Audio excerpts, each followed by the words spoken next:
Okay, welcome to today's Explainer. We're diving deep into a topic that, let's be honest, has absolutely captivated all of us through the news, documentaries, and those big Hollywood blockbusters, the FBI and the CIA. Both of these massive American agencies are completely shrouded in mystery, and both have seen their fair share of wild scandals and conspiracy theories. But today, we're stripping away all that fiction to look purely at the facts. Now, to hook you right out of the gate, check out this fun fact. Back in 1908, when the Justice Department was trying to figure out how to recruit agents, Attorney General Charles Bonaparte actually joked to President Theodore Roosevelt that they should just have men shoot at each other, and whoever survives gets the job. Thankfully, the recruitment process is, well, just a little bit different today. So here's our roadmap for today. We're going to cover origins and core missions, famous files and operations, so you want to be an agent, do they actually work together, and finally, the human cost. Real quick, if you want to join our notification squad, make sure to hit that like, share, and subscribe button. Let's dive right into Section 1, Origins and Core Missions. So right off the bat, there's a massive gap in their histories. The FBI actually started out simply as a tiny corps of 34 special agents crossing state lines all the way back in 1908.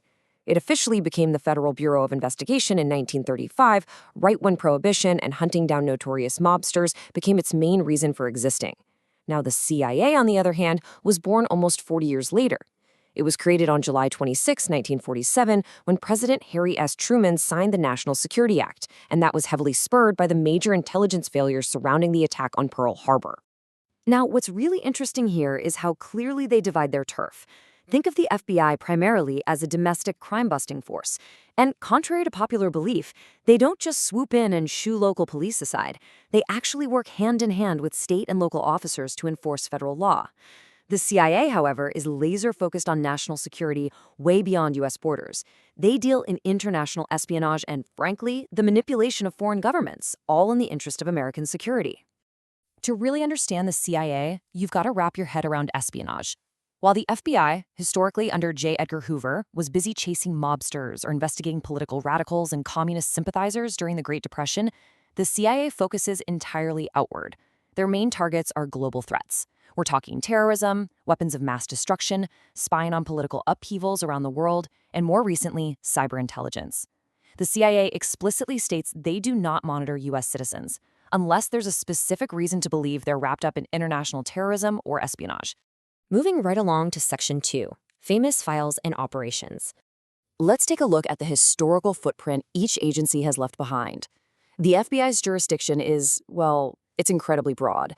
From gunning down stick-up sweethearts like Bonnie and Clyde to unraveling massive, complex white-collar corporate crimes like Enron, they handle literally everything on domestic soil.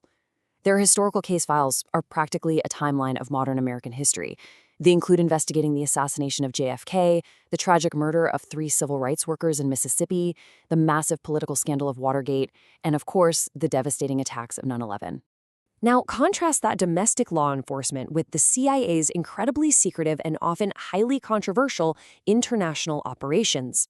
See, the CIA doesn't just collect information, they use brains and brawn to actively manipulate world events. Their resume includes heavy involvement in the 1953 Iranian coup d'etat, an attempted military coup in Indonesia, quashing pro-communist movements globally, covert actions throughout the Vietnam War, and controversially arming rebel forces whenever it happened to suit American national security interests. And hey, just a quick reminder, if you're finding this explainer helpful, go ahead and drop a like and subscribe right now so you don't miss out on future deep dives.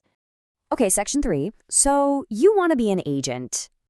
I want you to ask yourself directly right now, looking at everything these agencies do you honestly think you have the mental and physical fortitude to get hired? Because let me tell you, the application process for both of these organizations is notoriously grueling. No joke. I mean, just look at the demanding baseline criteria you need to just get your foot in the door. It's intense. You absolutely need a 4-year degree for both, plus rigorous medical and background checks. And yeah, that includes sitting for a polygraph. The FBI specifically looks for 3 years of prior work experience and a driver's license, and they highly prioritize skills ranging from accounting to military expertise. For the CIA's clandestine service, the age window is super tight, just 26 to 35. And having a deep knowledge of international affairs, absolute discretion, diplomacy, and being fluent in a few foreign languages, those are massive, massive bonuses. Now, if you're going for the FBI, you also have to prove your physical fitness. Very few applicants are actually selected, and those who do make the cut have to survive a brutal physical gauntlet. You have to be able to sprint 300 meters, drop down and crank out a rigorous load of push-ups, and then immediately run for a mile and a half. And keep in mind, that is just the physical side of things before you even get to the deeper background checks and medicals. And let's say you actually pass those initial tests. The training is incredibly extensive. The FBI requires 20 solid weeks of training at the famed FBI Academy in Quantico, Virginia. The CIA? They require a 56-day criminal investigation training program, but then they follow that up with an exhausting 18 extra months of training at their headquarters in Langley, Virginia. These agencies make absolutely sure you are thoroughly prepared before you ever see the field. Which brings us to Section 4. Do they work together? So here's the million-dollar question. What actually happens when domestic crime overlaps with international national security? The dynamic here is super fascinating. While the CIA states their relationship with the FBI is strong, sharing information on drug trafficking, money laundering, and terrorism, the actual power balance is very specific. The CIA is entirely focused on collecting intelligence. They literally cannot make arrests. The FBI, however, has law enforcement power. That means the FBI could technically investigate and even arrest a CIA agent if that agent violated federal law on U.S. soil. Crazy, right? But as you might expect, this relationship hasn't always been seamless, and sometimes it's had catastrophic consequences. Following 9/11, a congressional report found that intelligence was not shared responsibly between the two agencies, which ultimately prevented a possible counteraction. As this really solemn quote from the New York Times outlines, the failure to combine their intelligence meant they missed the chance to counter the threat from al-Qaeda, despite knowing the intentions of Osama bin Laden for years. It's a very heavy reminder of exactly why cooperation between them is absolutely vital. Let's move to our final section, Section 5, the human cost. Moving away from the big institutional missions and failures, we really need to look at the personal toll this line of work takes. Being an agent isn't just a job, it's a profound lifestyle sacrifice. The FBI comes with immense physical danger. You're dealing with criminals face-to-face and seeing the aftermath of their destruction, which is exactly why the FBI has a Hall of Honor for those killed on the job. Plus, agents spend vast amounts of time away from their families. But at the very least, you can tell your family what you do for a living. The CIA reality is defined by absolute isolating secrecy. The CIA website explicitly tells applicants that it is in their best interest to literally not tell friends or family that they even work there. The psychological burden of knowing things that go against your conscience, seeing things you never, ever wanted to see, and hiding your true identity from the people you love the most, it takes a massive toll. When one former CIA agent was asked in an interview if all the stress of being a covert operator was worth it, they delivered this absolutely haunting response. I ask myself the same question every goddamn day. Was any of it worth it? And for taking on these immense, heavy burdens, how exactly are they compensated?